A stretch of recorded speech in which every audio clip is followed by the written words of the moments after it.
உனக்கு இன்னும் 3 நிமிடம் மட்டுமே கால அவகாசம் உள்ளது. அதற்குள் நான் சொல்லும் இந்த பதிவினை நீ முழுவதுமாக கேட்டுவிடு.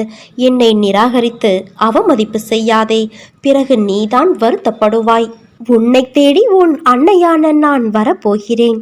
அன்பு குழந்தையே, என்னிடம் நீ முழு மனதோடு கேள். என்னிடம் உள்ள அனைத்தையும் நான் உனக்கு தருவேன். ஒவ்வொரு நிலையை நினைத்தும் நீ எதற்கு வேதனைப்படுகிறாய்? இப்படி வேதனை மேல் வேதனைப்பட்டு எதை சாதிக்கப் போகிறாய்? வெளியே வா.